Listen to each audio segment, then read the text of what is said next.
Hello and welcome to Gritty Reboot, the show where we petition the NHL to redesign the Philadelphia Flyers mascot, Gritty. No, Hunter, we've been over this. We make fun of TV's dark side. Sorry, it's just been a while since I've done the intro, so I kind of forgot how this works. Anyway, I'm Hunter Markham, and that voice you heard is host Kevin James. With us is our third host, Sarah Dunaway. I love this episode! You seem really, really excited. It finally happened. Bughead is real, and they are spectacular. Well, wait, is that the name for the Jughead Betty couple? I've been calling them JugButt. No. There are multiple couples that form in this episode. So we've got JugButt and Varchery. Hermione. I like that we use everyone's name or their character name except for Luke Perry. Luke Perry is Luke Perry. He can't slip into any other role. He's always just Luke Perry no matter what he's doing. Why do you keep doing this to yourself, Kevin? When you told me that you watched a movie related to this episode title, I was like, he's torturing himself. Look, after I read the trivia on the Riverdale wiki, and it pointed out that there were like several references to Josie and the Pussycat movie, I said to Sarah, wait, that's the real movie? And she's like, yeah. And then she played me the soundtrack, which honestly, it slaps. So yeah. I went and I watched the whole movie, and it's okay. But yeah, after all of the crazy highbrow films I was trying to watch to understand the title, it was more fun to just watch, a dumb PG-13, little silly comedy. I think the most surprising thing for me was that he played some of the soundtrack, and apparently, even though I have not watched this film since I was 14, 15, I don't even know, I still remember all the words to the soundtrack. Not sure how or why. I don't know. You just admitted that on recording. Everyone's gonna know. It's fine. It might be fun sometime to actually discuss the movie. Who knows? Maybe if we ever get around to setting up a Patreon, we can make that as like a stretch goal. Get 100 patrons, put out an episode on the Josie and the Pussycats film. That'd be super cool. But you didn't even watch the movie that this episode is named after. No, I did not. That's on me. I haven't ever seen Faster Pussycat Kill Kill, and the title just made me think of like that White Zombie song where they have sound clips from it, Thunder Kiss 65, and that hair metal band Faster Pussycat. That's an interesting combination, Hunter. I don't know. It's kind of a great title for like a campy exploitation movie, so I'm hoping it lives up to its name. And I think this is actually my favorite Riverdale episode title so far because it's just like kind of cute wordplay. It doesn't have to mean anything more. Yeah, I think they probably went the correct way, but you guys may have found some better titles for this. Oh, you bet we did. I forgot all about this, so no, I did not. You think up some, I can go first. So I thought about Archie's amazing performance at the talent show, and I thought a good title for this might be A Star Is Born. So he's the Lady Gaga in this situation? Oh, he is. Now it just remains to be seen who's the Bradley Cooper. I think it's Luke Perry. No, Luke Perry's the Luke Perry. We've been over this. Then I thought about Betty and Polly and the Nuns, and so Sister Act was my next thought. But the obvious one to go with is Along Came Polly. Okay. That one's really good. Yeah, that's a good one. Mine were, again, not actual references to movies, because I think you got all the good ones. I have one that I'm very proud of, since there's a lot of talk about like 1920s jazz and free market capitalism. My title for this is The Invisible Jazz Hand, which is a really strange capitalism and jazz connection. Yeah, I would struggle to come up with good music references for this one. The only other one I came up with that is an actual film reference is Girl Interrupted, just because I thought of that movie. Ah, I like it. I thought of that one too. And this is very on the nose, but Lost Highway also.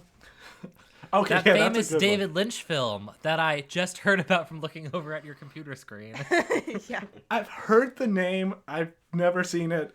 But hey, at least I've never seen the 2001 Josie and the Pussycats movie. I feel really attacked right now. Look, you have not lived until you've seen Tara Reid's star-making performance as Tara Reid in the Josie and the Pussycats film. As the biggest Tara Reid fan that you know, well, actually, that'll be a Patreon exclusive if we ever set one up. I will admit to how many Tara Reid movies I've seen. 7. It's probably at least 7. Wow. All right, so I can't even think of what else she's been in other than Van American Wilder. Yeah, American Pie. My Boss's Daughter. Yep. haven't seen that. Urban Me Legend. neither. Oh yeah, she was an Urban Legend. Was she in American Pie too? I can't recall right now, but I'll dig through. All right. With that, should we get to our cultural references clip? Oh yeah, I've got it right here. Give me just a second to play it. What are you guys talking about? Anything I can help with? What we're attempting is a stealth operation, Archie. If we go in there with the entire Scooby Gang, forget it. We're compromised. What do you say, Archikins? Be the J to my bay? Josie, it's a variety show in the auditorium, not showtime at the Apollo. Whether you are performing at Madison Square Garden or Ace Bowling Alley, you do it at 150%. You are unbelievable, Archie. You literally have zero loyalty. You Ginger Judas. Okay. And Val quit. Or should I say we were Yoko Ono'd. Josephine? I didn't know that was your real name. After Josephine Baker. You have no idea who that is, do you? Did you actually believe the story she told you? About running off to Never Neverland and raising a family? Beyonce is not Josephine Baker. Whether you go up there and kill it or you bomb like Electric Dylan at a folk concert. Val, you should play with the Pussycats. I don't want to be the guy that broke up the Beatles. Hey there, Juliet. Nurse off duty? You haven't gone full yellow wallpaper on me yet, have you? I have this killer arrangement of Miss Donna Summer's I Feel Love.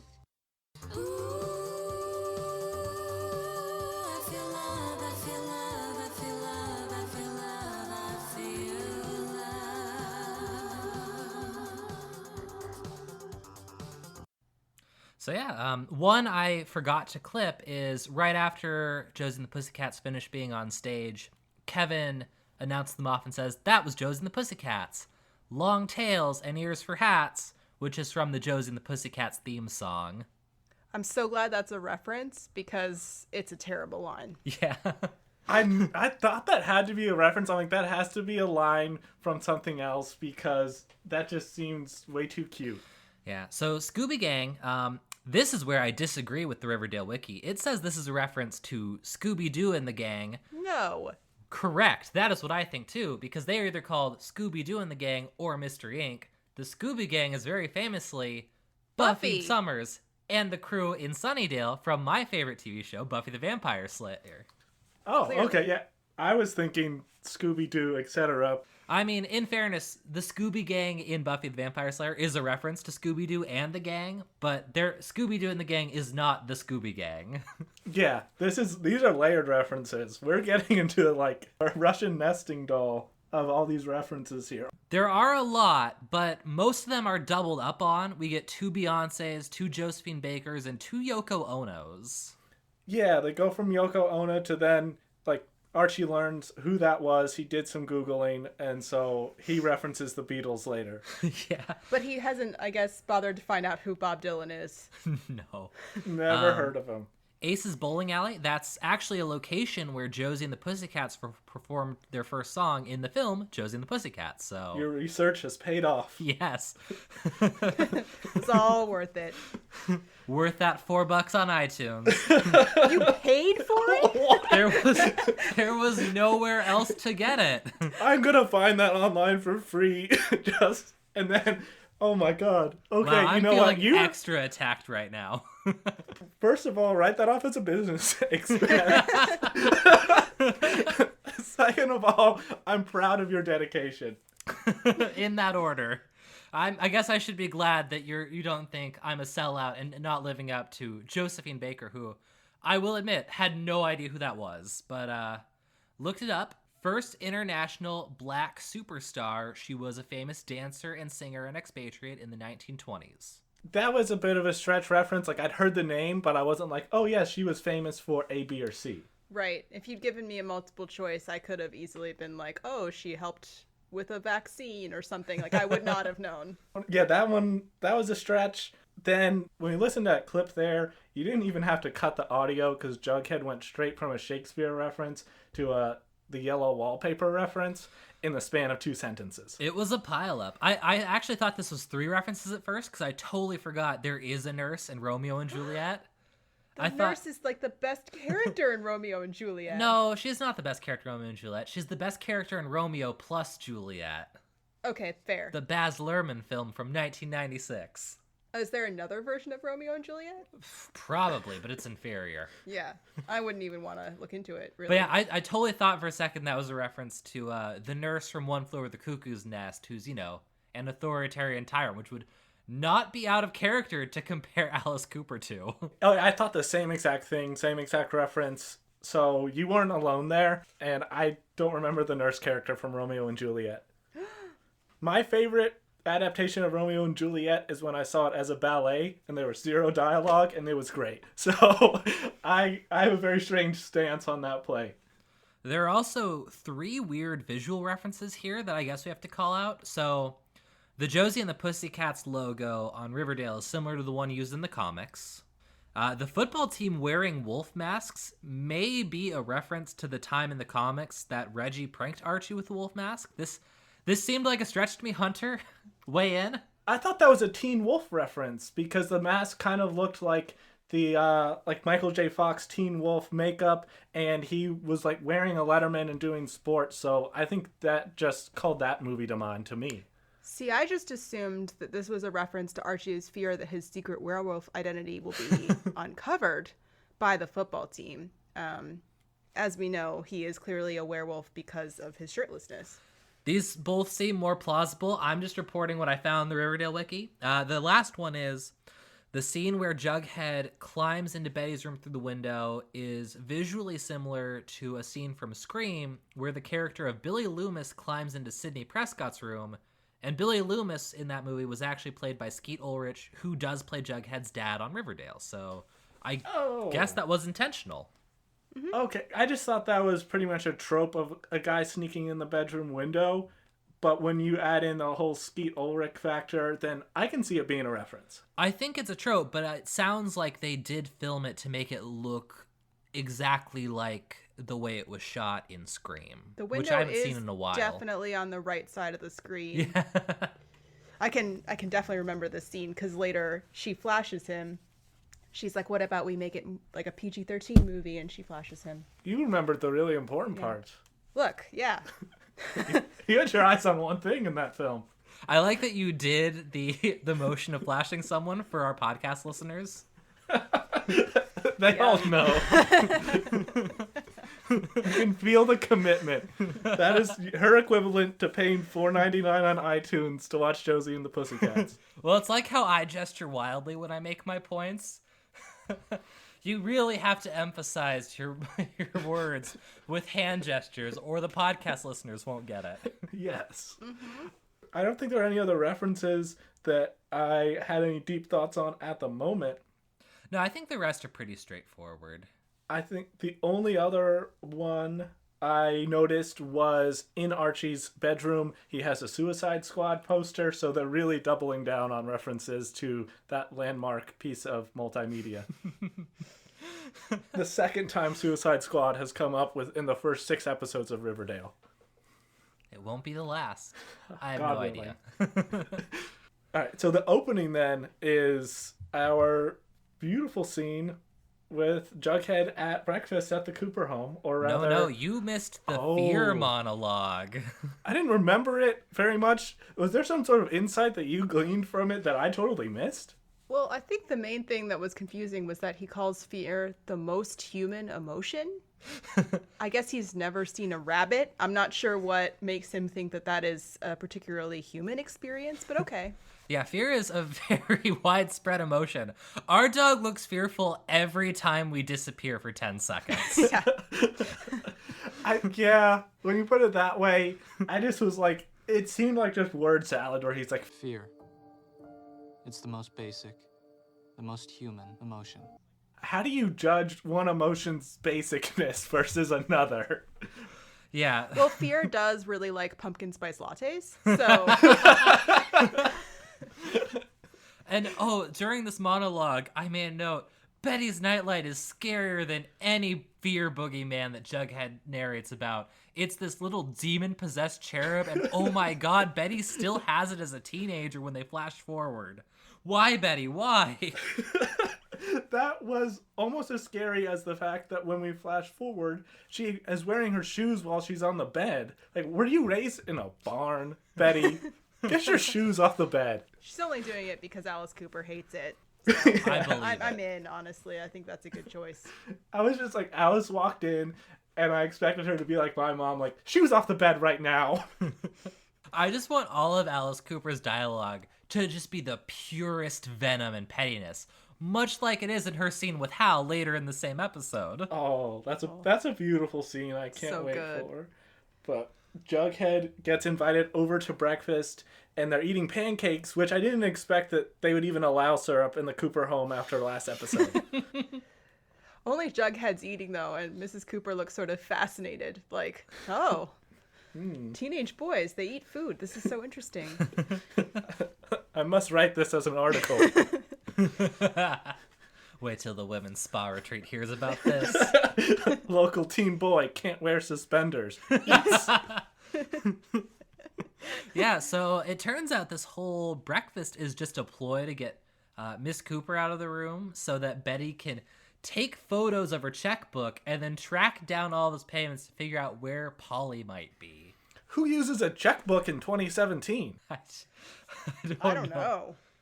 It was pretty surprising. That was strange to me, and it was a weird scheme to be like, oh, this is how I'm going to get my mom out of the room, and there were a million other ways that Betty could have gotten this photo, but then I kind of said, well, she just wants to have Jughead involved in this scheme, and this is also her way of kind of introducing her family to him, so it was sort of sweet in that way.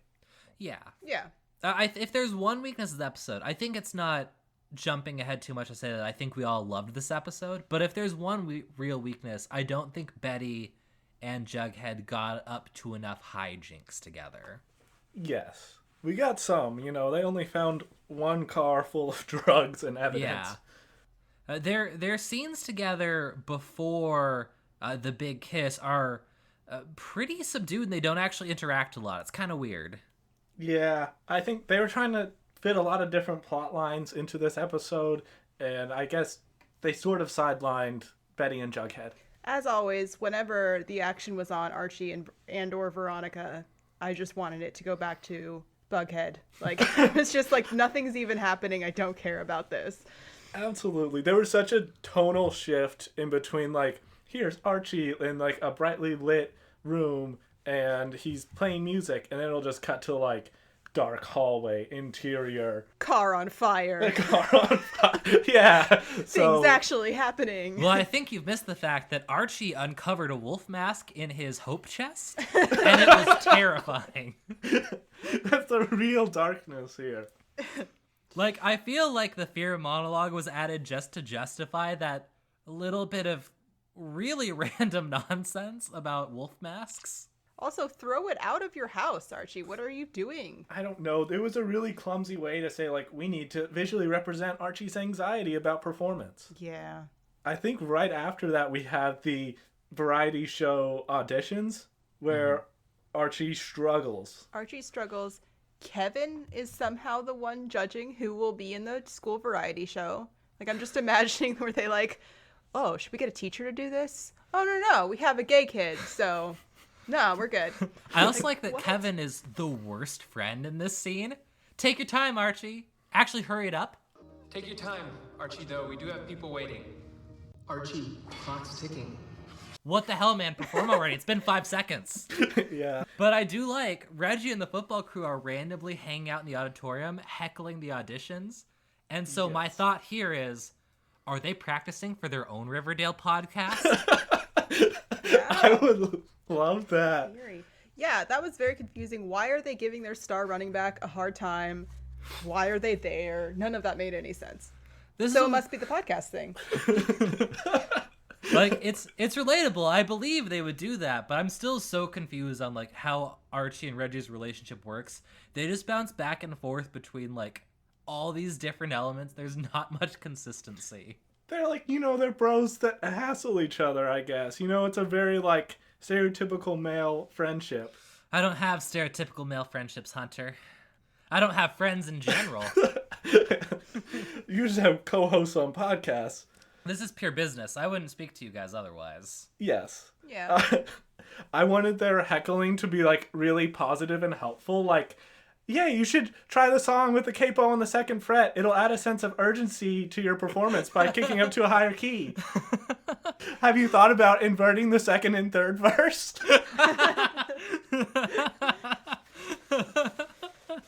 Oh, that's beautiful. But no, I think Reggie, going back to last episode when I believe he has a deep interior life, I think he's just embarrassed to perform his close-up magic routine at the variety show, so he's taking out his insecurities on Archie, and that's why he's there. Makes sense. It's almost too obvious. I'm building my own Reggie fanfiction. Honestly, would read. Yeah. But yeah, so then Archie talks about how he failed, he couldn't audition, and Veronica's like, guess who just fixed everything? Guess who talked Kevin into letting you perform? And my thought here is, they're all best friends with Kevin. Why is the new girl talking him into this? Like, literally anyone could have been like, what the hell, Kevin? We're best friends. Help Archie out. My note on this is the exact words that Veronica said. Oh, please, don't say the exact words. I'm not ready. It was, you have a slot if you want it. And I was like, Veronica, play hard to get here.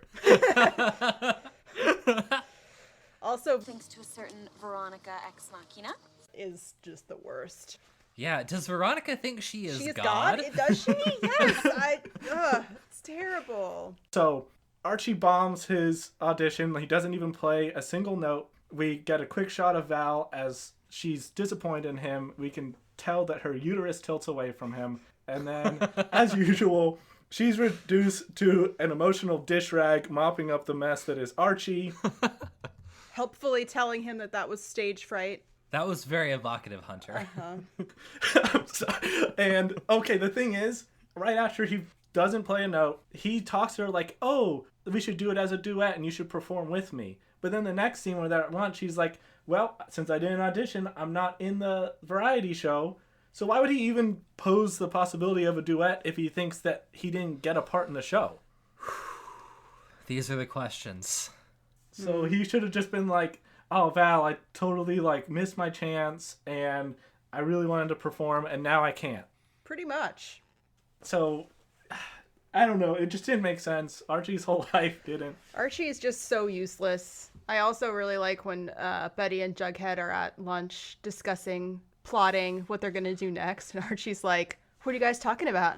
Anything I can help with? Like, no, Archie, I don't think the nuns are going to be swayed by your abs. Just get out of here. It's great how the useful character's like, Archie, go do a B plot of some sort. Go do something else. Bye. We'll carry this episode. Don't worry. Jughead says this was a stealth operation, and he's pretty much like, Archie, you're crap at sneaking. You get caught 6 times a day. The neighbors across the street catch you sneaking out. But there was a previous scene where Jughead and Betty do some digging based on the pictures taken of the checkbook. Jughead, of course, goes to sleuthster.com. They find out that Polly's being kept at the Sisters of Quiet Mercy, which is not to be confused with the 1980s goth rock band Sisters of Mercy. Mm-hmm. That's my obscure music reference. Jughead and Betty are planning all these things like, I haven't seen my sister in months and I don't know what's happened to her. We got to go find her. And meanwhile, Archie's just like, who am I going to sing a duet with? Which pretty lady who likes me am I going to choose? It's very weird that like this late in the first season we randomly learned that Veronica can sing. Yeah. Like a nightingale, but can she sing? Because we kind of hear her sing at the end of the episode, and she's mixed way down in the audio and just doing like minor backing vocals. But she waves her arms really nicely. Yes. She just sings a harmony on one part of the song, pretty much. But she sings it like a nightingale. Yeah, she's never shown any sort of interest or talent or inclination towards music at all, and they just decide to bring that in out of nowhere. But the one thing that I actually thought was really good writing in this show was, like, Veronica offers to be duet partner, and that sort of prompts Val to quit the Pussycats. Mm-hmm. And this, I thought, was a really good illustration of, like, how girls fight. And also, like, a smart, talented girl like Valerie kind of giving up or stepping away from a cool band over a stupid boy and making a dumb decision. Valor is given a lot of short shrift in this episode. Yeah, I have a lot to say about this. Though I think my most important note for this scene is Pussycat number 3 finally gets a second line. Progress. Yes. She says like one thing, it's just like, "What's your problem, Josie?" or something like that. That's all your lines for the rest of the season. That's it. Sit behind that drum kit. And Josie continues to be like way too real and intense. She's like, we have to perform at 150% or we'll never make it. And if you had told me that this character was accidentally imported from like Empire or something, I would believe it. Well, we later kind of learn why. I know. It's actually very well done. Like, her whole thing makes such sense when you finally meet the whole family and see them interacting. Mm-hmm. But it's still, like, way too intense for the type of show Riverdale is. Yes. Yeah. But she becomes, I think, a way more interesting character than, let's say, Veronica, especially in this episode. Now, not to bring up my newfound Josie and the Pussycats knowledge on you guys, but in the movie, Josie is not like this. She's very much like a female Archie, a little airheaded, but like well-meaning. So it's very interesting seeing like how well they rewrote her to be a more compelling character. It makes you wonder why they can't do the same for Archie. Hey, they only had room for so many interesting and vital characters. Who needs the main character to be interesting and vital? Yeah, so I guess in this short scene, Val flips out because Josie's being a bit of a prima donna, and Val's like, "I quit the band, I'm gonna go play with Archie." And that's, we're really setting up some big conflicts here, some really important things, almost up there with the kidnapped girl and murder. Yeah. Band drama is pretty much right on a level with that. Thankfully, we just get some Luke Perry screen time, and finally, he and Hermione get hot and heavy. Oh, wait, I wanted to make a note. Like, at the beginning of that scene, Hermione is doing bookkeeping, and it is the least convincing scene of someone using a calculator I've ever seen. She, like, hits 2 buttons like they're gonna bite her, and then says, "I just crunched all the numbers." It was so amazing. I loved it. She only does books, not buttons. Yeah. But yes, she and Luke Perry finally make out after a 15-second conversation about how he's going to try and get the construction contract for the Twilight Drive-In, which is confusing because I thought he already had that. Apparently there are separate contracts for the teardown of a like 95% flat area and the construction of the new site, which seems like a lot of confusing effort, and I'm not sure how tearing down a drive-in would pay for that much. Like, there's like 3 things to get rid of.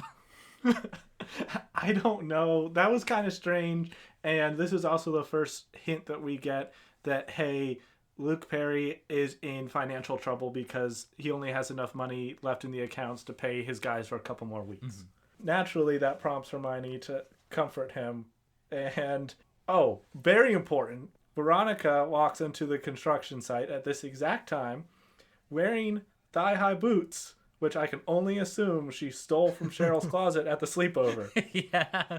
Clearly. I hope so. Well, I want that to be canon. Well, Kevin was worrying about construction contracts. I was just like, how is Veronica visiting a construction site in the middle of a school day? And why? What's happening right now? Did she just get a really good hall pass? Like what? Maybe it was after school. I figured she was trying to be like, congratulations on your first day of work, Mom. I was trying to give her some benefit of the doubt, but I did want a little scene where like Kevin is there with her and he just says like, Cheryl wore those boots way better. Yes. And then Luke Perry swaggers home to brag to his teenage son that he got some. I love that.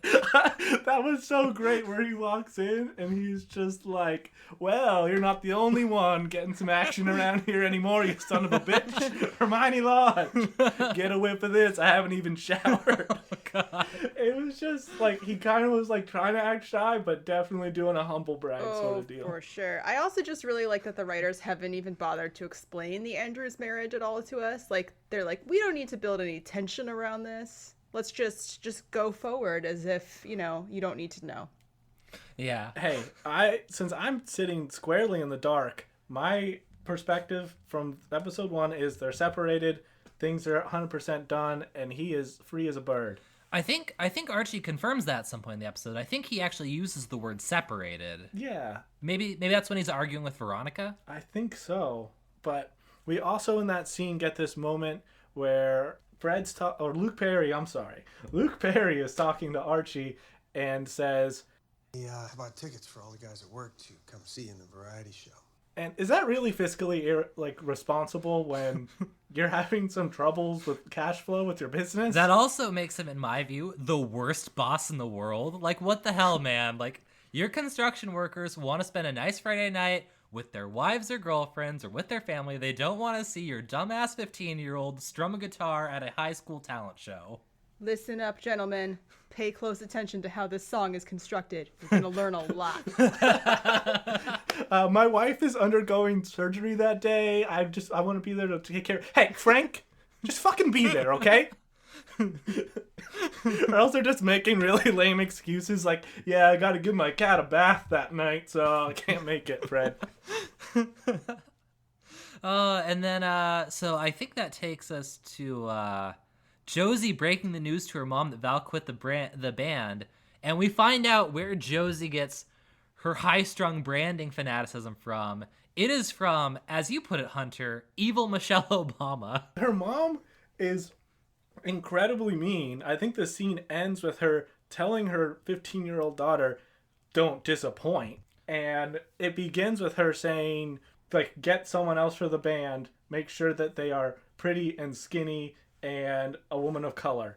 At no point is she like, oh, like, find someone with talent. As soon as she said that the new Pussycat had to be skinny and beautiful, that was when I started hating her. Mm-hmm. It's all over for me. But also, not as skinny and beautiful as you, Josie. You're the main attraction. Ugh. But yeah, Mayor McCoy,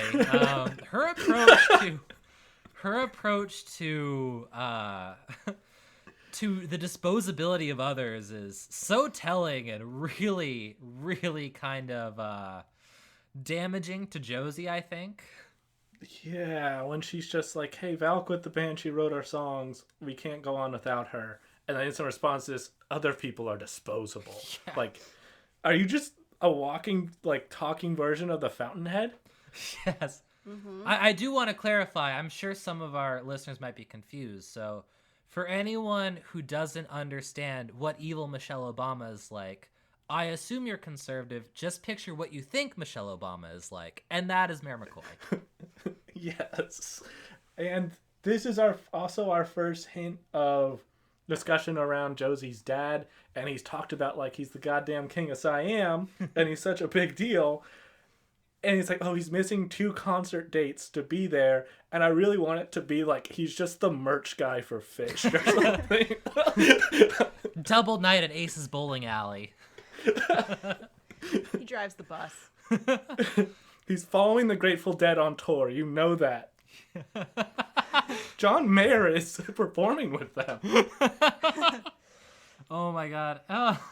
And then, so after that scene, Veronica takes out her anger about Archie's dad on Archie, and Archie just makes it so much worse because, like, hey, maybe they should get it on. Yeah. He was kind of just like, hey, my parents were separated and your dad's in prison, so your mom's fair game. Like, he kind of says that. He says that almost exactly. Yeah. I actually really loved Veronica telling Archie how terrible he was right up until she brought up their parents. And then I was like, you ruined it. Yeah, it's like Archie deserves to be told off, but he doesn't deserve to be told off for the actions of his dad. Right. Like, stick to the main story, Veronica. He's terrible. Continue. And then that leads to Veronica joining the Pussycats for the best reason of all, spite. And Josie, being a big fan of Spite, accepts Veronica without even making her audition. Yeah, there was no scene of like, oh, wow, this girl's really got some golden pipes. Like, we could have used that just to establish that Veronica has talent, because at this point, we've only ever been told that. We've never seen her sing, or heard her sing, I should say. Yeah, I like that all you have to do to get into the Pussycats is say, I can sing and I'm angry. Your hunt for a new pussycat is over. I can sing, and I've got a lot of aggression that needs channeling into something positive. A lot of people can say that. Might not be true, but... It's also a little weird to think of Veronica as a person of color because she is. She's played by a Latinx actress. Camila Mendez does have Hispanic ethnicity, but all of the signifiers of Veronica Lodge, the character, are like the whitest of white. Yes. So it's a strange thing, but hey, I'd put that aside. And they did the beautiful slow motion walk down the hallway, which we didn't have any of those really in this show up until this point, did we? I loved the slow motion walk. It's so weird because they're looking at Veronica like she's like the hottest thing in the world, and all that's different is ears. That is the only difference. It's like her normal pencil skirt businesswoman outfit. Right. They're either looking at the Pussycats like they're the hottest thing ever, or like they all know that Veronica is betraying Archie right now. But like, what I like to believe is they're actually staring like, what are those weird girls doing wearing cat ears? It's not Halloween yet. It's funny, and then we have like Archie and Val is shaking like a dog shitting peach seeds. And I just kept thinking of the Arrested Development Joe Bluth, like, I've made a huge mistake. I mean, she should have known she made a mistake when, as soon as she said, I don't have to deal with this diva crap working with Archie. Which, like, have you met Archie? Like, yes, you do. What? He's the most unbalanced, insecure little twit that there is. Yeah. And you constantly have to bolster his confidence. Is that what you want to do?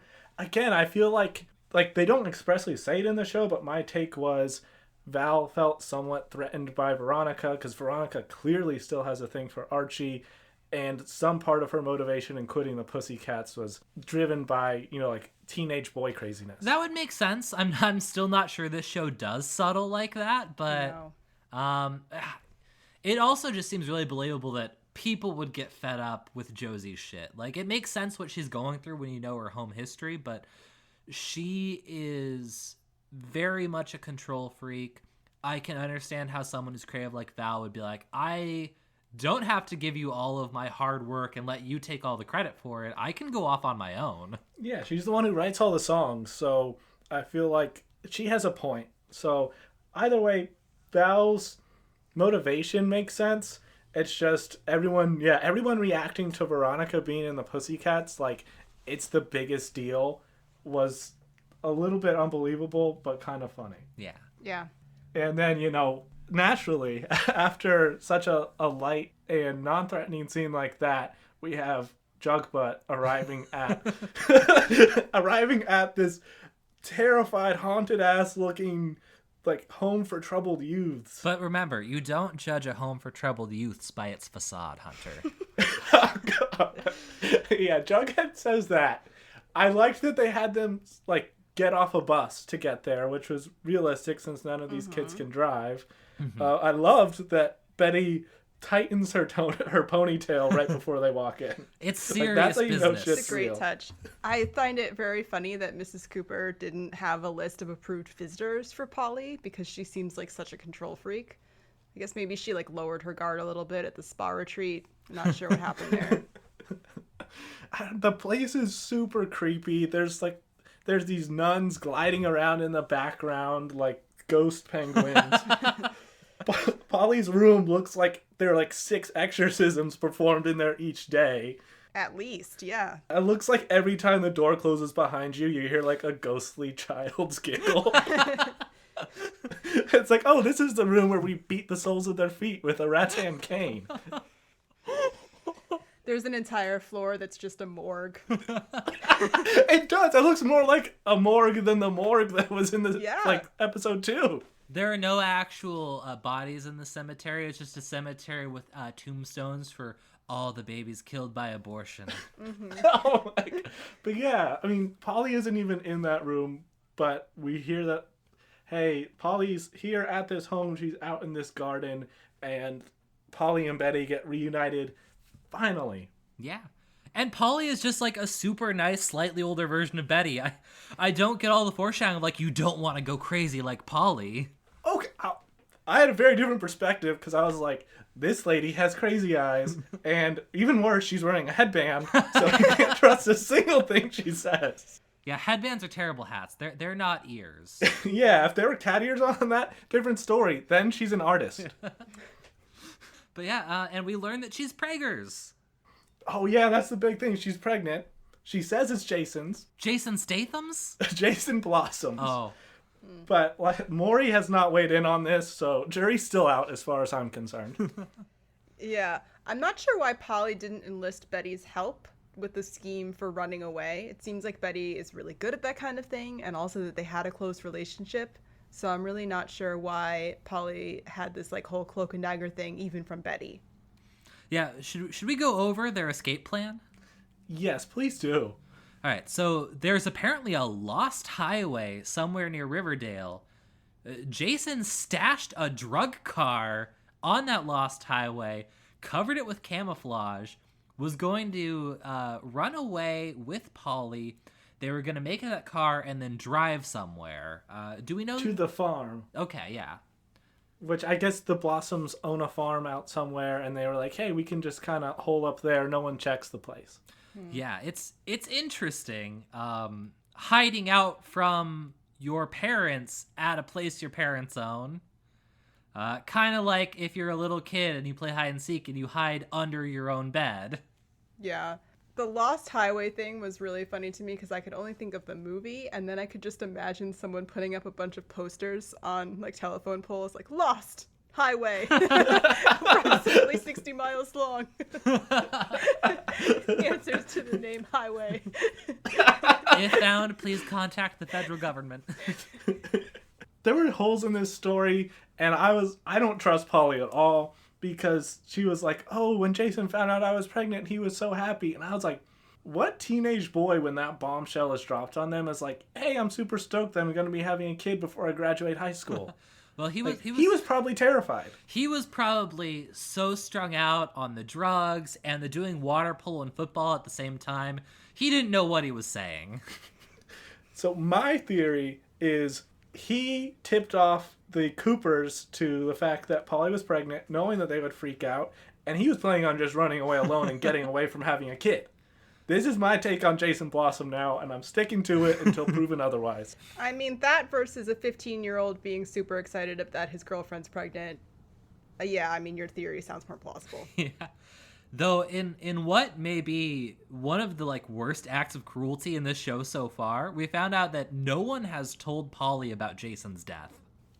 Yeah, that was kind of strange, and Betty doesn't really say it out loud. No.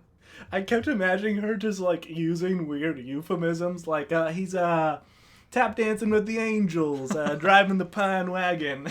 He's out of the Van Gogh, if you know what I mean. Oh my god. Because she never actually says like, hey, Jason's dead, he got murdered. Polly's a smart girl though. She intuits it pretty quickly. Yeah. Just in time for Alice Cooper to show up out of nowhere and drag Betty away. Alice is everywhere. She is all things. She's living in a post-James Franco world. Mm-hmm. Well, are we a show entirely about our own references now? I think I just like remembered that one the other day, and I really wanted to bring it back because I missed it. It's a good one. Well, yeah, Mrs. Cooper is upset that Betty told Polly that Jason had retired to the family graveyard. He's left the winter salon.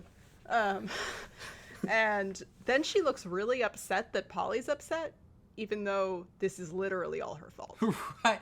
That was so weird. It's like, oh my god, I can't believe the things I'm paying them to do to you are happening. What? Yeah, like, you've seen the inside of this fucking sanatorium. Like, why would you ever do this to your child and be surprised that they're like, I don't want to be here? It literally looks like that home for troubled youth is like 3 seconds from transferring into the mist world from Silent Hill. It looks like a Spanish influenza clinic that they just like gave a quick hose down to, and they're like, all right, move the street youths in here. And what was Jughead doing this whole time? Was he just like that's the thing. Reading a magazine in the lobby? He comes with her, and then they have nothing to do together. It's much more like a scene with just Betty and Polly, which, granted, like, I'm glad we finally got to see them together, can see how they're like good sisters to each other, but Jughead and Betty, who I feel are like the real stars of the episode, they should have had more interaction during that time. There should have been something there. But he came, he took the whole bus trip, and he was providing support, sort of. Yeah. Yeah. He just kind of, whenever they're dragging Polly away, and Betty has this moment where she hugs her sister, tells her she loves her, says, like, I'm going to get you out of this place. Jughead's just kind of standing back there, like, slack-jawed with this gormless look on his face. He could be doing something. I don't know, like he could be running interference, trying to like get Alice Cooper out of there. He could be punching her in the face. I mean, whatever. He's got nothing to lose at this point. The kid's already like, he doesn't have a great reputation. His name's Jughead. Like, just hit Alice Cooper in the face. It's fine. And that brings us to all of the band practices. Oh yeah. Where Veronica's just texting in the middle of band practice with the Pussycats? Yes, like that no audition went so well. Like, it's clear Josie should have no regrets about how this went down. Yeah, I imagine the audition was just like Veronica texting, and Josie's like, how committed are you to music? And Veronica just shrugs in response to everything. It's like, hold on, gotta beat my high score on Candy Crush. Yeah, that was weird, but Josie then decides to be nice to Veronica for some reason when she was a total dick to Val, who's supposed to be like one of her good friends. Look, she'd already ended one relationship with a woman of color with a V name. There just aren't that many more of them left in the school. She can't burn all her bridges. True. Yeah. Oh, so we have this scene then, juxtaposed with this, where Archie and Val are practicing their song, and Archie just... Do you have the quote with you? He says the dumbest thing to her when she seems like she's, a little bit stressed. I don't have it, but I can pull it up. I think I've got it. Oh, this is what he says. Would you ever say this to a woman? What's going on with you, Val? You've been in a mood. Oh, God. Would you ever say that to any person? Like, I don't think anyone would respond to that well. I say that to our dog all the time. But it's just like, that's not going to get you a positive reaction ever. And the fact that she doesn't just slap him across the face she's one of the most patient and kind people on the face of the planet. She deserves better than both the Pussycats and Archie. Yes. Yeah. I could not get away with saying something like that ever. And Val tells this story about how she and Josie met when they were working at a record store and all these other things. But how old were they when they were working at this record store? Were they like 13, 14? Does Power Records have child laborers? What's going on? That's not even legal. Yeah, it really seems like they should have just like met in like 8th grade band or something. Or just at Power Records but not working there. Also, it's 2017. How many record stores can like this small town support? That's true. We have a couple here, but... We're Portland, though. Yeah. Small town, like, it'll have maybe like one store that sells used instruments and some records, and it's run by like one guy who smells like moldy carpet. There's not a whole, like, oh yeah, we've got a stock room. We've got 3 girls back there slaving away. They have small hands, so they can pack the record sleeves a lot faster. Depends how nefarious moldy carpet guy is, but yeah, generally speaking, not so much. God. Yeah, and after that we have the dinner scene where Fred, Hermione and Archie go over to present the reasons why they should have the contract to build on the old Twilight Drive-In to Mayor McCoy, and her husband has finally arrived, and Josie's there too, obviously. God. And this is honestly the best scene in the episode. Well, okay, the best non-romantic scene in the episode. Yes. Yeah. There's so much natural and organic tension here, and you get such a great look at Josie's home life. The amount of hatred you immediately have for Miles McCoy, it's very intense. Like, I hate him even more than I hate other men who like jazz and want to tell me about it. Just so much. He's the worst. Like, I didn't think I would dislike a character this much from such a short scene, but he manages to offend everyone in no time flat. Like, the first thing he's saying is criticizing his daughter and her endeavors whenever he hears that Val left the band. He's like, oh, she brought some integrity to your act. Yeah, it's his first thing is like, oh, I'm sorry you and your friend had... It's not, I'm sorry you and your friend had a falling out. It's, the talented one left. Sucks for you. And next thing is he calls out Archie for not knowing who Josephine Baker is. And I was just like, the kid's 15. Why do you expect him to know that? And if I was Luke Perry, I would have fucking popped that guy right away for talking to my kid like that. Also, what did Archie think Josie's real name was? Josabelle. Josiah? Like, I don't understand. Yeah, I guess he'd never heard it before, but I don't know. It's kind of like recently, I think it was this week, at the time of recording, that people were calling out Billie Eilish for not knowing who Van Halen is. It's like, that was she's so 17, dumb. Yeah. She's 17 years old. I don't expect her to know a band that hasn't released a good album for like 30 years. I know exactly two things about Van Halen, and that is that, one, Bill and Ted really like them, and two, they had a song called Jump. Other than that, I know nothing. So I completely believe that someone 10 years younger than me knows even less about them. Yes, and then the fact that, hey, like, Josephine Baker was big in the 1920s.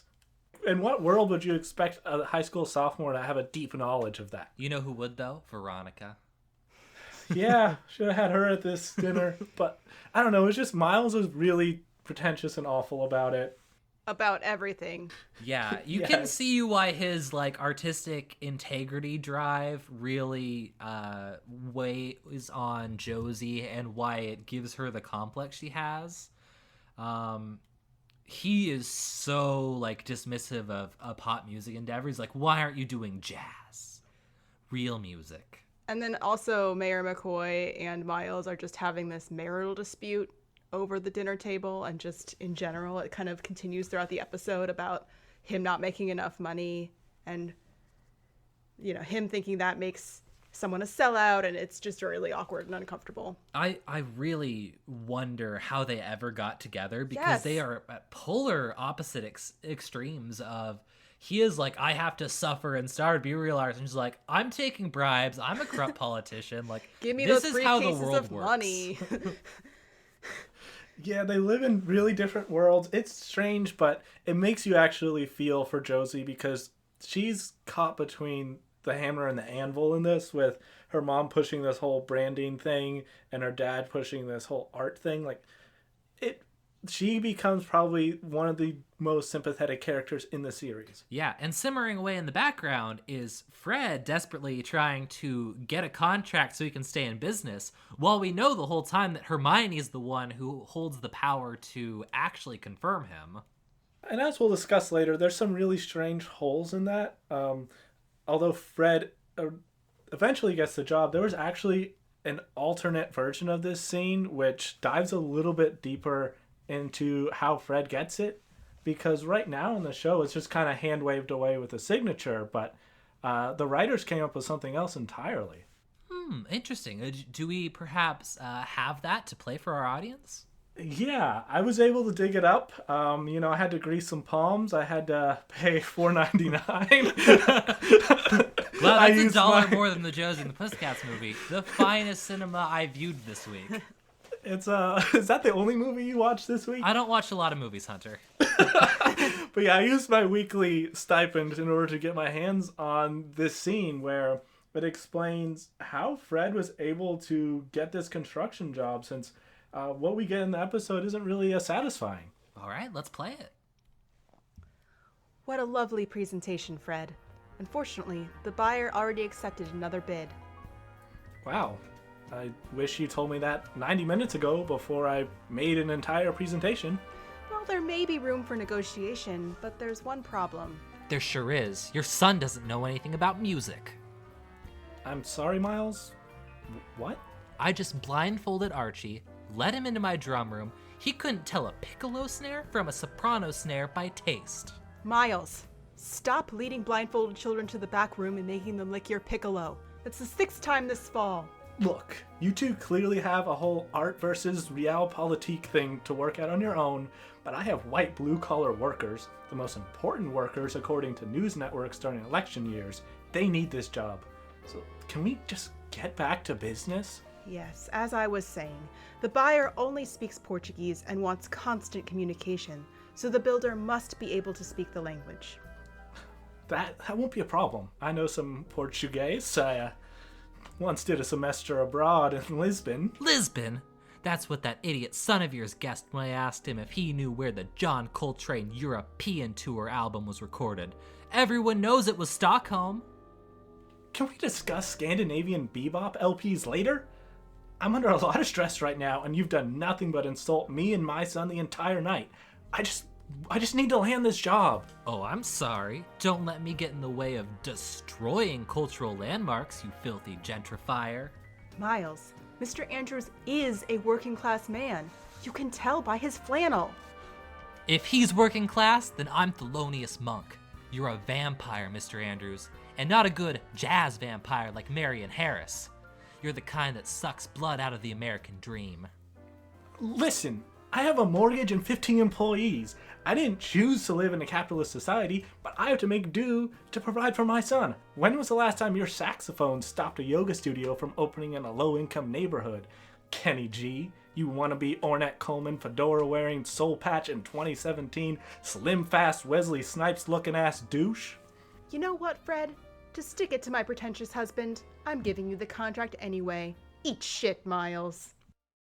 Yeah, I can see why they cut that. Normally, Luke Perry is a much more, level-headed person. I feel like in this situation is probably more likely to suggest, like, look, what if we made this mixed income housing? What if we really built class solidarity? We can avoid the gentrification process. That seems more like his way. Yeah, I think something I was hearing when I was scouring the fan forums is the original title for this episode was going to be Falling Down, in reference to the movie of the same name, and it was going to start to show like Luke Perry beginning to crumble under the stress and his character really changing from a very positive figure to one that's a lot more negative and kind of cracking. Oh, interesting. Huh. I look forward to seeing more of that, perhaps in future episodes as we unearth more clips.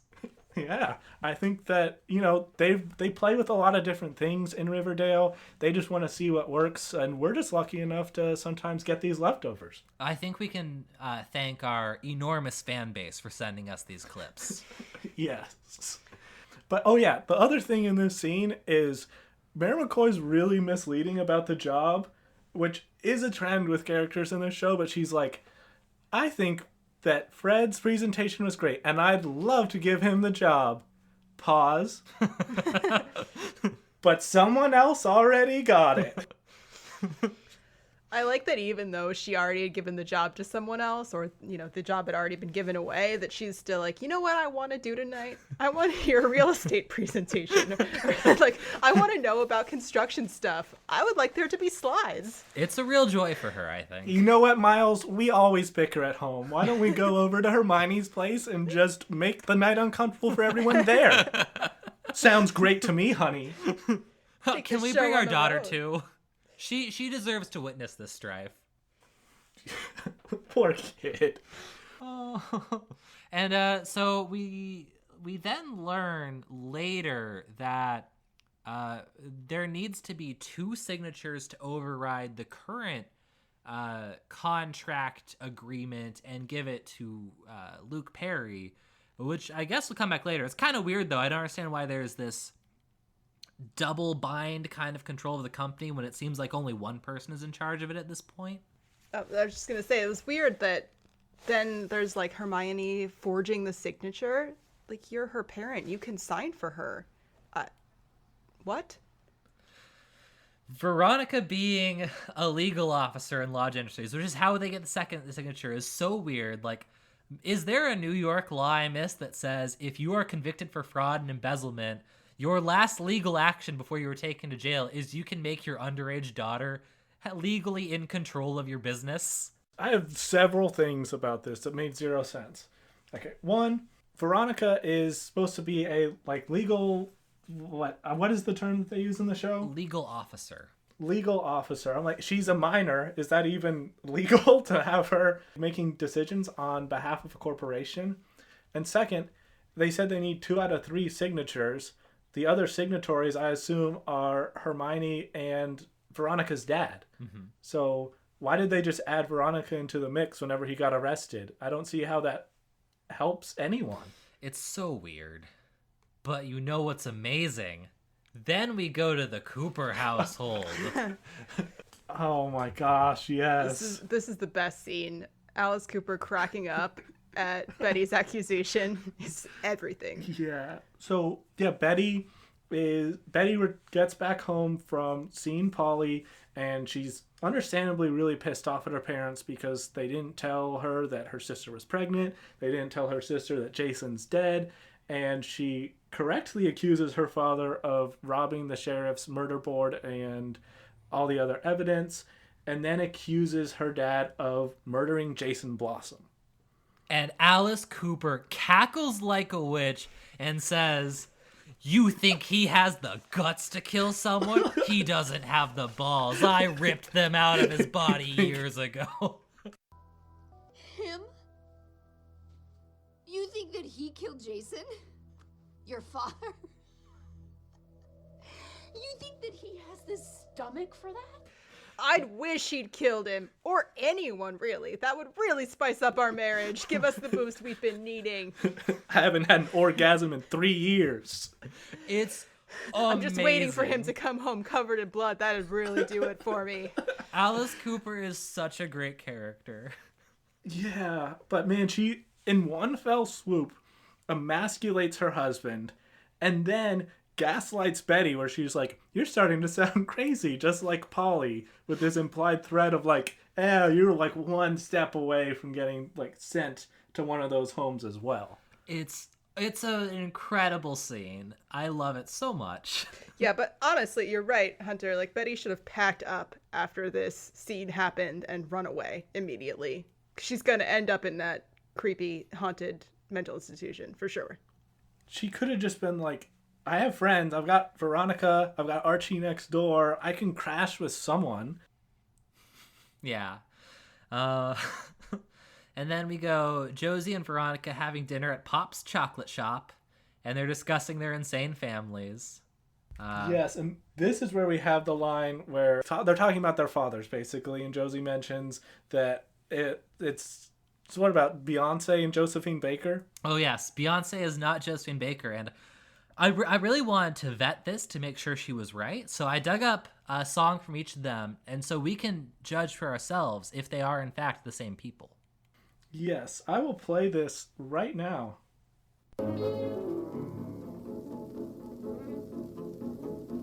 Blackbird, blackbird, singing the blues all day, right outside of my door.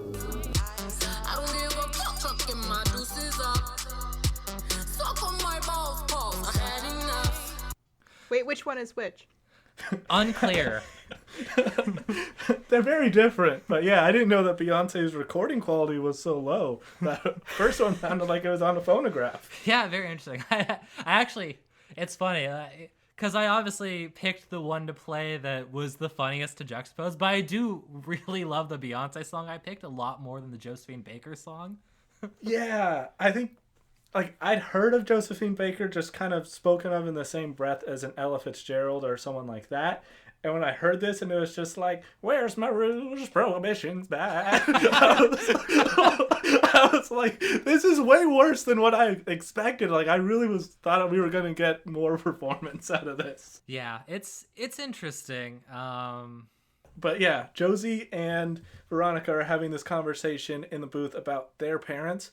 And I can't for the life of me remember the stuff that Veronica says because Josie steals the scene. Like, I think just the actress and her performance, she's way more captivating and interesting than Veronica. Yeah, we actually had a conversation after we all watched this episode about how we think that they should just swap Archie and Veronica out for Reggie and Josie, and it's a way better show immediately. Yeah.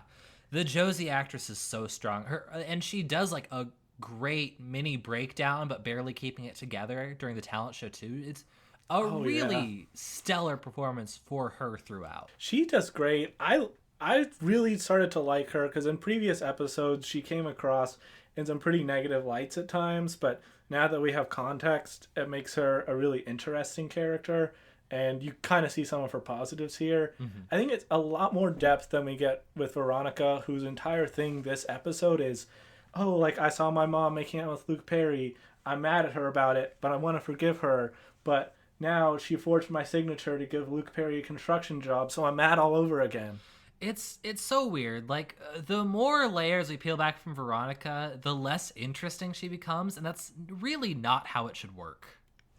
There was a whole scene between Veronica and her mom that I watched like 3 times, trying to make a joke out of it or get something out of it, and I just couldn't. I could barely even pay attention to it. It's so boring, that storyline. Was it that first confrontation scene where she's like, Mom, I saw you kissing Luke Perry, and are you gonna split up with Dad? And her mom's like, I don't know, I'm just getting mine. Yes, but it's like such a serious conversation and they're on the couch and I don't know, I don't care. You haven't made me care about this. No.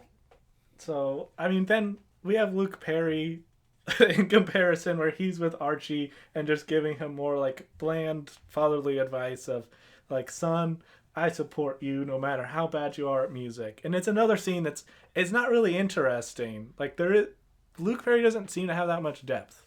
Wow, that is a hot take, Hunter. Have you considered that he is in fact Luke Perry?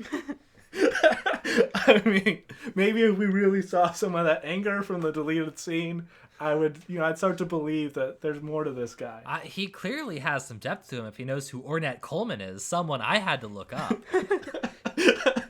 He's a real deep head when it comes to experimental jazz. And Electric Dylan. Yeah. Mm-hmm. And then this inspires Archie to tell Val that she should rejoin the Pussycats. And Val just must feel like used toilet paper at this point. She is getting replaced left and right by everyone, and she is objectively the most talented songwriter on the show. Yeah, was Valerie waiting for Archie's permission to rejoin the Pussycats? Like, this relationship is already deeply unhealthy before it even really begins. It's weird because, again, like Kevin, like you said, she's talented, and I don't know why she puts up with this from these other people. And the fact that, she has to sort of like get Archie's permission in order to go back to her band. I don't know. Ugh. It was weird. I don't like it. I don't like anything about the Archie and Val thing. I mean, for one thing, it involves Archie. But then also, I don't like how she's being treated. I don't like it. The show goes out of its way, and I think sometimes it's really positive, like the Josie and Veronica conversation, to pass the Bechdel test of these female characters are talking about something other than a man. But although some people get that treatment, Val doesn't. Everything she does is just in relation to Archie. Yep. And that's really reductive of her. It's sad. But you know it's not sad. This section that you, Hunter, have titled Kiss Me by Sixpence None the Richer, which I really appreciate. Like we wouldn't have known the reference if you didn't name the band. I think what was the other one? Isn't there like a Taylor Swift song like This Kiss? Last Kiss, I think. Not that I have all of Taylor Swift's music encyclopedically memorized. Not at all. Isn't this kiss like a Shania Twain song or something? I don't know Fate Shania Hill. Twain. There's a song that goes. Yeah. It's like a country-ish song. Anyway, yeah. So Jughead appears at Betty's window. She's really surprised that he's there, even though there's clearly a ladder leaned up against the house. Yeah. And they kiss. Finally. I was really happy about it, even though like the second it happened, it was a little bit awkward. Like Jughead's clearly never kissed anyone before. Mm-hmm. He looks like he practices by making out with his hand, but he doesn't practice enough. I thought it was adorable. I thought so too, and I really like that Betty immediately had a revelation afterwards. I want that to happen every time they kiss. It's like a Wonder Twin powers activate situation. Like every time. She's like, ah! It was really cute and innocent because it seemed like teenagers actually kissing for the first time, and there was that little bit of awkwardness that like made it emotional or tender. So now that we know that Jughead and Betty are together, and we know that you, Sarah, are the Jughead of this podcast, does that make me the Betty? You didn't know you were the Betty? Why would I know that I am the blonde raised in an ultra-conservative and controlling household who eventually branches out into something like, oh my god, how did I not see it? Yeah. You are the Betty. I'm mad that I've been classified in our conversations as the Archie, and I'm also more mad that there's several elements of that comparison that are true. Yeah. Sorry, Hunter. It was either the Archie or the Kevin. It's really up to you. We don't have a Kevin on this podcast, despite having a Kevin on this podcast. Yeah, we can expand. Oh, and then yeah, they follow Polly's directions to the abandoned car, and they find Jason's drug car, which has very obvious drugs in it. You know, just a drug brick. What drugs look like. Mm-hmm. With the weird little design emblazoned on it, which I'm sure will come back. Yeah, that's what drugs look like. It's just a solid brick with like an imprinted little symbol on it to let you know who owns it. Yeah, drug bricks. Everyone knows them. Mm-hmm. There are a few things about this scene that I questioned. Some things that I loved. So they do find it by going up Route 40, which is a real highway in New York. And they find the maple syrup billboard, which says, "Have some syrup with that, ma'am," on it, which I believe is traditionally what you say before you give someone a sticky maple. Mm-hmm. And how did they get there? Because I don't think there's a bus that just runs out to the lost highway. I don't know. I mean, is this highway so lost that a car could sit right on the shoulder of the road, just hidden very thinly under a tarp, and no one would disturb it for 2 months?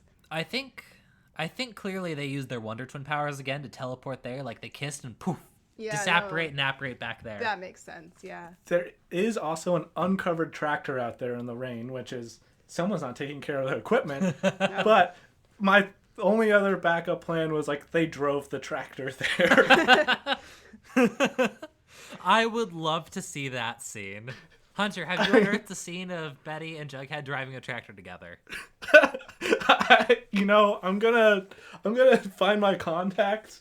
I might be able to put something together. I got a tractor out here. I think we could do our own representation.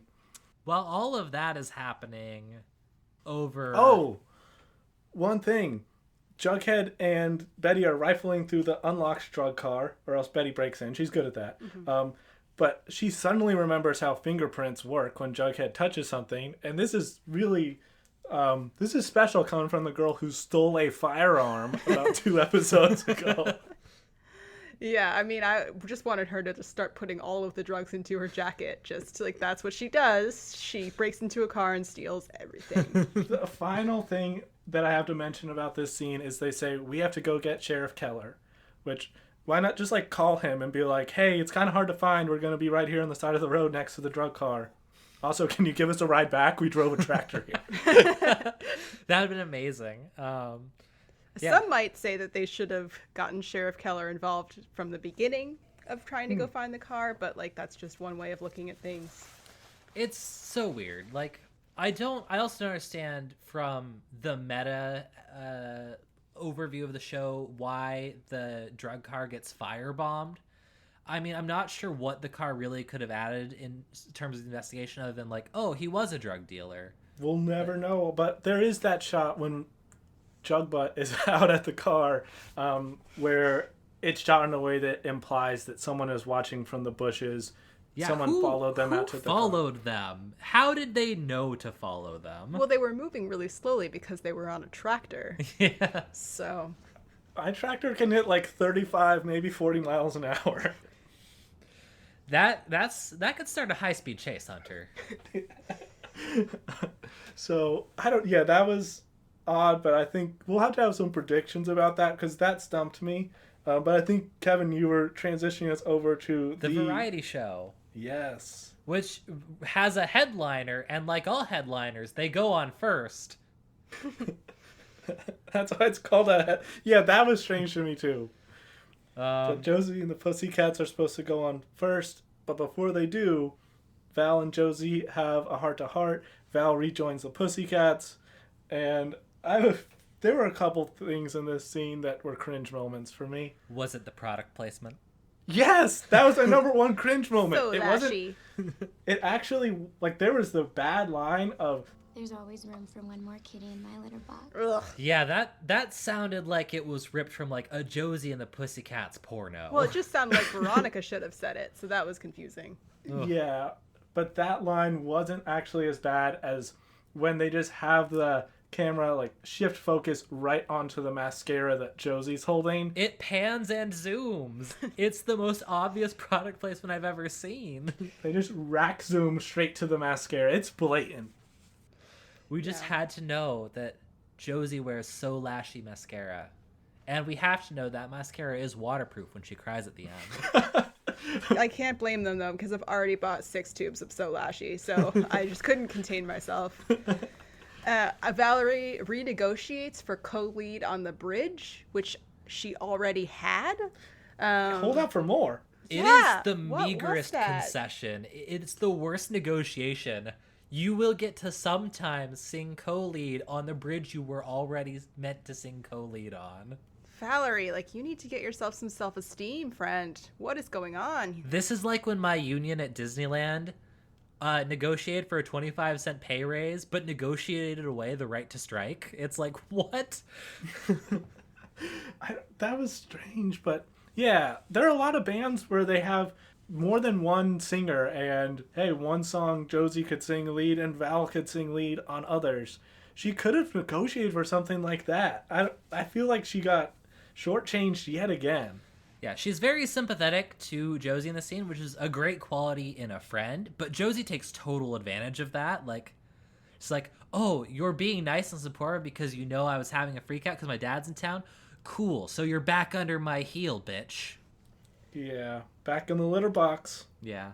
What I wanted to say is 2 notes. So, Josie's plan to impress her dad is to do a cover of Donna Summer's I Feel Love, which is a disco song. And, all right, so I know that disco has been rehabilitated in the past 10 years. It's no longer seen as, like, the worst thing in music that it was seen 20 to 30 years after it happened.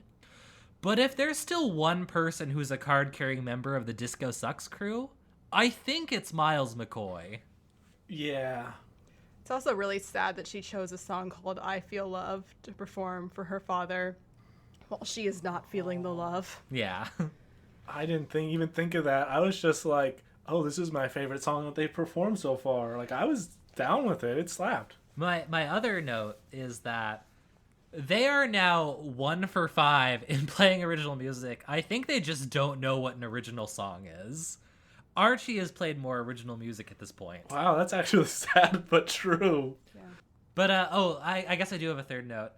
Josie says she has a killer new arrangement of I Feel Love. I hadn't heard I Feel Love before, but I listened to both, the original and this. I would struggle to tell you how it is arranged any differently than the original. Well, more cat suits. Yeah. Possibly more arm waving. I mean, you're right, Hunter. It is a good song. It's performed well. It's just like they practiced like 1 or 2 original songs in the episode, and then perform a cover that seems like laser targeted to piss off Miles McCoy. Because if he doesn't like Beyonce, I don't know that he's going to like the Queen of Disco. Yeah, that was maybe not the best choice by Josie, no matter how good the performance was, if her goal was, hey, my dad's going to be stoked on this. Overall, but yay, we get that Veronica's star appearance, and Hermione looks all sorts of pleased seeing her daughter up there. I was sad we didn't see all the construction guys sitting behind Luke Perry looking annoyed that they had to be there. Taking copious notes. I'm missing Monday Night Football for this. I just want them all to be like brown bagging it, sneaking in booze. So they come off stage, and Archie's about to go on. Oh, no. You missed that Miles McCoy walks out of their performance. My gosh, and yes. Josie has a near breakdown. Like, how much of a tool do you have to be that when your kid is performing a 3 to 4 minute song, you're just like, this offends me so much that I'm walking out? He's the worst. Yeah. But at least Josie's So Lashy mascara held up during that trying time. It's a high bar Riverdale set, worst parent, but Miles McCoy has made a strong play for vaulting over that. Yeah, I think all of us have expressed extreme antipathy for that man. Like, he instantly became my least favorite character. I'd rather live under the same roof with Alice Cooper than him. When Mayor McCoy is comforting Josie in the bathroom, like, I was just like, call a divorce lawyer right now. What are you doing with your life? I totally thought that Mayor McCoy was like comforting Josie in like the worst possible way, like, there, it's okay. Having a loving father isn't part of your brand. But the thing is, when you're super corrupt politician mom who takes bribes for land deals is your good parent? Like, yeah. Damn, like, oof. That's bleak. Yeah, and so the crowd loves the performance. Veronica gives Archie some much-needed encouragement before he goes on stage. They have a little makeup session starring So Lashy mascara. And everything that Veronica says in that little conversation is terrible. Oh, God, Red Troubadour hurt Something my about soul. her whiskers. It was just, it went on and on. It was all so cringy. That's one of my lines, but I don't think Archie heard a single word because he looks like he's about to just like juice blast his shorties off because Veronica's staring in front of him wearing a cat suit and like basically breathing every word directly into his dick hole. I don't think he listens to any woman when they speak. But they did have this moment. I think she closes it with saying like, if you freeze out there, Red Troubadour, just focus on someone that makes you feel safe. And of course, he looks at her right before he starts playing. So but also really, his dad.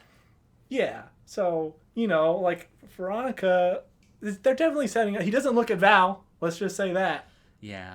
And there are random wolf masks in the crowd again, which that we've talked about to death, but oh my God, it's so dumb. Still never works. Like the visual cue for his fears doesn't play as well when in the same episode we have like an asylum and actual terrifying things. I also just don't need a visual cue to understand how someone on stage in front of a lot of people would be nervous. No, wolf mask. It's the only way you'll get it. My note on Archie's performance is just KJ Apa is thick Drake Bell. Oh man, that would have been a good alternate title for this episode. That was all I could think about. It's like, oh yeah, these kind of got the same vibe going on. Yeah, and people love it. He gets a standing ovation, which I think the Pussycats didn't even get. Maybe they saw Miles' name and was like, Miles McCoy doesn't like this. I'm not standing up for it either.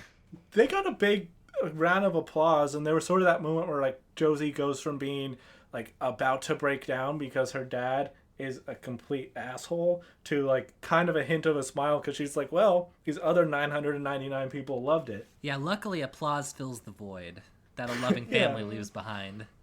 The approval of strangers is always a good substitute for the approval of your parental figures. Yeah, and crowds are never fickle. They won't abandon you the way a father would, for instance. Exactly. But it's just kind of funny that, like, Archie is treated like the real superstar here in a way the Pussycats aren't, even though they are theoretically the headliner. Yes. The headliner should go on first to open the show. And like after Archie leaves the stage, like everyone is cheering and clapping for him, and the football team gives him like back pats, like, wow, you've really turned us around on you. Yeah, all it took was one song. Yeah, and then they try to do a big dramatic thing with he and Valerie kissing, which, like, nice try, but we all know this is just a blip on Archie's radar, so I don't even know why you're putting that much effort into it. It's crazy to me. He's so far past Grundy at this point. It's like, new girl, it's been like 2 episodes. Yeah, it didn't take him long to get over kind of his first love, which felt strange to me, but hey, they're setting up this whole romance to sort of be like Val's merely standing between Veronica and Archie in order to build tension, which isn't cool to her as a character. Yeah. And it's really, really apparent. One thing that happened in the variety show is JugButt arrives to get Sheriff Keller, who was at the high school variety show, to look at minors in skimpy cat costumes for police reasons. Well, no, his son is MC and is wearing, like, nice ruffles, and he just had to be there to support. Okay. Yes, Ruffles and Kevin both have ridges. Yes. Sheriff Keller sees Betty and Jughead, and he's like, I got your text. All right, when you find a drug car, that might be a phone call situation. Hunter, they are Gen Z. They do not know how to make phone calls. Like, oh, no, let me slide into his DMs right now. He'll get this next time he checks Instagram. You know what? I'll tweet it to you. You got a kick or anything? Make a TikTok about this. Is there an app for the police? So yeah, that was a little strange. And I like this moment where when Betty and Jughead show up, Archie is playing his song. Betty gives a glance up to the loudspeaker where like Archie's beautiful dulcet tones are warbling through, and she kind of like turns away and goes to Jughead and the sheriff. And it felt like a good symbolic thing of like she's over Archie. Like she's no longer pining for him. Yeah. Yeah, I like that they did that. The old Betty definitely would have stuck around, but nope, not anymore. But they're too late. Someone firebombed Jason's varsity jacket. Now who will retire it by handing it over to his grieving mother? Yeah, when the cops get there, it's just up in flames. So someone destroyed the evidence, and I bet Betty's regretting that text. Yeah. And then we discover that Polly has escaped from the haunted mental institution, and there's blood on the window. Right, there's like a comical amount of blood on the window. So it looks like someone was just like flinging pails of it at the window, and no one remarks on it. I like how Jughead says, she's out there, alone, unmoored, bereft. Like, these are lovely adjectives, but what about pregnant and bleeding profusely? Yes, that was That's my a little thing. more important. My instant thought was like, oh no, she's a pregnant woman outside, clearly injured from this shocking amount of blood on the broken window when she broke out of the institution. And like, it's raining. This can't be safe for her or her baby. Yeah. Yeah. And then I think the last thing we have to mention is that Andrew's construction does get the, quote, Sodale contract, which drove me up a wall. Like, this town is expanding exponentially every episode. How is it so big that it now has distinct sections that need their own nicknames? Is that like South Riverdale? That's I what I assume so. assumed. But they've been calling that South Side, and I don't like them now changing it to Sodale. My assumption is it's a section within South Riverdale now. There are now boroughs like New York City. I am so lost. It's strange. But yeah, Veronica overhears this when she's talking to Luke Perry and her mom. So she knows that her mother forged her signature, and she's pretty pissed off about that. That's kind of where we leave her, where since she's been bouncing back and forth between being on good terms with her mom and pissed. All right, she's mad at the end of the episode. Yeah. So, Sarah, would you like to do the wrap-up? Sure. Polly is alive, pregnant, on the loose, bereft, unmoored, alone. Jason was definitely a drug dealer and had some strange escape plan that Polly was involved in. LP and Hermione are hooking up. Jughead and Betty are hooking up. Val and Archie are hooking up. Alice Cooper has emasculated her husband and is amazing. Veronica continues to desperately search for purpose for being in this show and doesn't find it. Archie is now also successful at music and has finally kissed someone who wasn't alive when 9/11 happened. Good for him. Cheryl was grounded so hard that she wasn't even allowed to appear in this episode. And most importantly, our two favorite characters, Jughead and Betty, have a really cute romance going. Long live Bughead. It was really sad that Cheryl wasn't in this episode. Huge oversight. Yeah. Yeah, I just think there wasn't as much room for her since they were kind of focusing on Josie's character. Cheryl got a lot more depth in the last episode, so I guess they're kind of doing a round robin thing where they develop side characters, and I've got fingers crossed that Reggie is the guy in the next episode that we get a deep dive on. That would be amazing. Hopefully. I do have one last note. When Archie kissed Valerie, I wanted to be like, this relationship is actually moving a little slowly for me. By this point in my last relationship, I'd already had sex twice and been implicated in a nationally known murder. So can we speed things up? Yeah, when Miss Grundy and I used to duet, it was a little different. I thought you said something else. Yeah, okay, so we've got some cringe lines. I know we discussed a few, but there's probably some in your notes that we didn't get to. Actually, I think I mentioned all mine throughout the episode. Veronica Ex Machina was... I think that one was the worst. It's just the most forced in, and it didn't really make sense why she was the one doing that action in the first place. I mean, I know she's the one who has a crush on Archie, but any character could have convinced Kevin to let Archie in the show. I'm surprised Kevin didn't just let him in as a friend to begin with. That was weird, but... All right, Sarah, do you have a couple that we didn't touch on? Oh, just that the whole Veronica scene at the end was the worst to me. Especially I'm hanging on by my whiskers. Yeah, that was one of mine. Because I think mine was in total all of the cat puns from I'm hanging on by my whiskers. Val says of Josie, that's why she's been acting like Catzilla. Josie with there's always room for one more kitty in my litter box. Maybe that should have been my cringiest one. No, I'm sticking with my guns. And then when Veronica confronts Archie after she saw Luke Perry and her mom making out, there's just this line that's so forced and doesn't sound like a human would say it, where she's like, what's wrong, Archie, besides the fact that you have no integrity whatsoever, is that your father kissed my mother. It's rough. I think we should add on to that Veronica's nickname for Archie, Archiekins. I don't know, Hunter. Is that something from the comics? Not that I remember. It's rough to hear, though. It sounds wrong every time. Mm-hmm. Yeah, but he also calls her Ronnie a lot. I think the little nicknames are supposed to signal that they end up together.